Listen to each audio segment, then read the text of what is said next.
What is going on, everybody? I hope you're having a fantastic day today. In today's video, we are going to be doing a full exterior detail of the Dodge Challenger.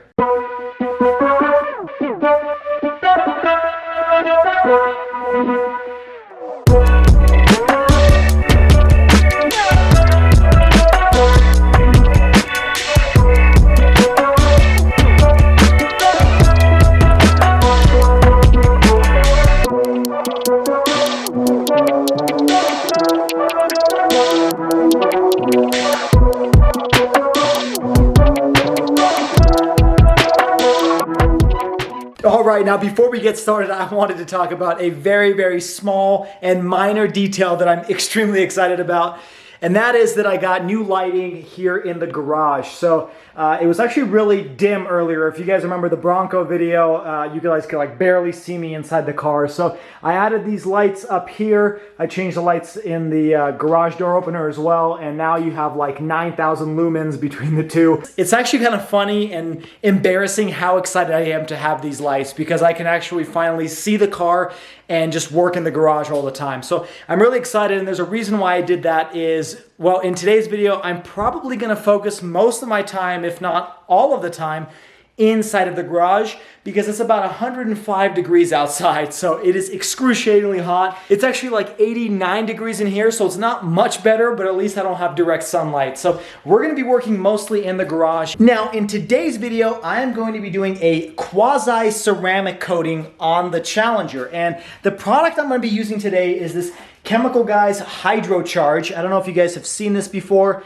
I am not sponsored by Chemical Guys or any of their products or anything like that. I simply have just heard great things about this product, and I'm curious to see if it really does make a difference in terms of reflecting a lot of water and dirt and just grime from the road. Does it really work kind of like a ceramic coating does?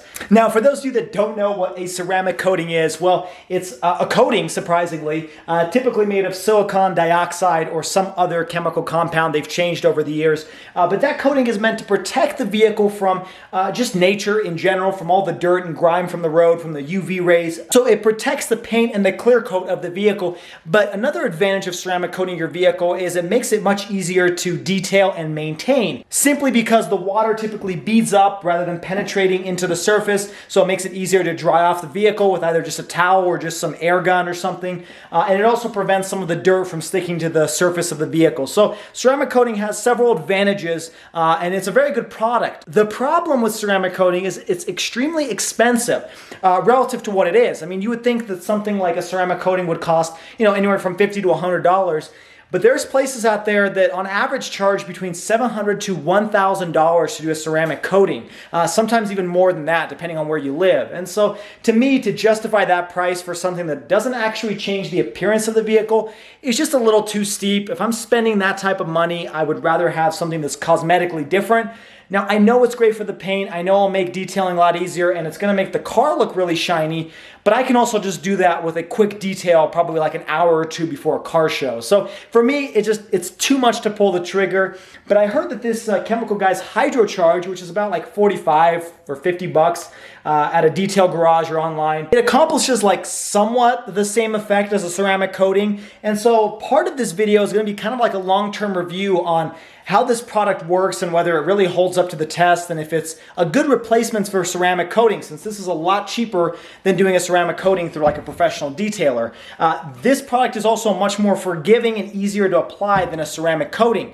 When you do that type of coating to your vehicle, you're going to have to make sure that you get it done by a professional so that you don't see the swirls and it doesn't really ruin anything. This material that I'm using from Chemical Guys is much more forgiving. So worst case, it doesn't ruin anything and I just don't like the product and I don't have to buy it again. So that's also another advantage of doing this, not only price, but it's also easier to apply. Now, before I get started applying this quasi-ceramic coating, I'm going to clean this car because as you can tell, it's pretty filthy. It rained a few weeks ago and it ended up getting caught up in the rain. So I'm going to clean this car first, get it all detailed and cleaned as if I was taking it to a car show. Then what I'm going to do is I'm going to add a clay bar. Now, I got this product just at an O'Reilly. I'm, again, not sponsored by any of these products. It's just a Mother's California Gold clay bar kit. So it comes with the clay bar. It comes with the spray that you'll add on before you add the clay bar, and then it comes with a microfiber towel. Full disclosure, I think clay bar is a little bit overhyped because in my opinion, if you maintain your car on like a monthly basis and you clean it and detail it, there's really not a need for a clay bar because you've probably removed all of the contaminants from the surface. But I know there's a lot of big proponents of clay bar, and I know I'm probably gonna get a bunch of hate from people like, clay bar is the absolute best product you can buy, bro. But I am going to do it on this car, and for those of you that don't know what a clay bar does, it essentially removes the contaminants on the surface that you just can't remove with like a regular car wash. So they've actually got a pretty good graphic on here. So as you can tell, you've got like the contaminants, the instant detailer. So it also will remove a lot of the old like waxes or coatings that you've added to the vehicle that just don't come off with a car wash, just so that I have a clean surface that I can apply this ceramic coating to and make sure that it adheres to the surface of the paint and the clear coat rather than to the surface of the wax or whatever material is on the paint. So let's get started right now.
All right, ladies and gentlemen, so we just finished doing the clay bar treatment on the entire vehicle. I still think it's a huge hoax because I did the clay bar everywhere, and like the dirtiest it ever got was well, like this, like there's like no dirt or anything on here. Granted, this is a second piece. The first piece I had fell on the ground, so I had to replace it. But I still don't really believe in clay bar. I think it's kind of a waste of time unless your car has really been in like the bushes for 10 years. It just doesn't make sense. If you're cleaning the car consistently, you really shouldn't have to do clay bar. But it does remove like the surface level wax and stuff like that so that this product can adhere directly to the paint and the clear coat. So in that aspect, I think it does work. But when it comes to removing dirt and stuff like that, I just don't believe in it. All right, so now we're gonna begin applying this quasi ceramic coat. The way you're gonna wanna do that is you're gonna need an applicator pad similar to this, and you're gonna spray that ceramic coating onto here about 3 or 4 times. Once you do that, you're gonna start applying it to the surface in this square-like fashion. Either horizontal or vertical, it doesn't matter, but you're gonna wanna cover it in this way instead of swirling it. No wax on, no wax off in this scenario, because that way you're gonna be able to see the swirls within the ceramic coating. After you've done that and you've waited about 30 seconds to 2 minutes, depending on your temperature, you're gonna wanna use this microfiber towel and do the exact same thing, going in a square-like fashion and buffing out that ceramic coating, or I should say evening it out across the surface. Like I said, no Karate Kid in this scenario. This is not that type of product. So without further ado, let's get started. I'm gonna start at the front of the car and move towards the back. Once I'm done, hopefully it's gonna be noticeable, but I guess that's up to you guys. So let's get started.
All right, everybody, I have just finished doing that ceramic coating. It is 10:30 right now, and I drove this to the car wash around 6. I started around 7 doing the clay bar. So all in, I'm about 4.5 hours, or 3.5 hours if your car is already clean. I started the ceramic coating around 8:30, so it took about 2 hours to do that. I actually did 2 coats on the car. They do recommend doing more than just 1 coat, and so that's why I ended up doing 2 at the same time. I would just spread 1 layer, clean it off, and then wait, and then spread a second layer. And so there's 2 layers on this car, and so far, I don't know what to say. Now, obviously, it's very shiny, it's very beautiful, I love how it looks. The reason I'm kind of hesitant is I'm wondering if I had spent the same exact time, 2.5 hours or so, or 2 hours, detailing this car with a nice polish, it would have the exact same shine, if not maybe even a little bit shinier, because the material that I'm using, the ceramic coating, it's kind of a thick material. You can tell, it even smells just like paint. And so it's not like a polish that's kind of sparkly and shiny once you're done. The ceramic coating is a coating. Even though it's not a true ceramic coating, that material definitely coats the vehicle. So I'm just not sure. I'm kind of hesitant to know if this really makes a difference or if it's just really well detailed. The true test of time will be how quickly does this car get dirty now that I've added this coating, and how easily does it repel water? Now, if I had all the time in the world, I would definitely pour some water on this right now and see if it repelled or if it made no difference. My concern is I just spent 4.5 hours detailing this car. I don't want to ruin it with like a water hose and then have to do that all over again. So I'm definitely not going to do that, but that's going to be the test of time. That's going to be my long-term review. In a few weeks or maybe a month, I'll do a review and let you know how it's held up and what problems I've had and whether I've been satisfied or not, and if it's worth doing this over just a traditional ceramic coating. Now, since it's dark, I'm not going to put it into the sunlight and show you how it looks. I think the camera shows it pretty well. The next clip I'm going to show you is just closing out the video, and I'll show you what this car looks like tomorrow morning in the sunlight. Hopefully it looks good because I spent a lot of time on it. But thank you guys so much for watching. Don't forget to like, share, and subscribe if you guys enjoyed today's content. Find me on Instagram at Shwazy_, and I will catch you all at the next video. I'm about to go shower and get some deep beauty rest. So take care and have a wonderful day.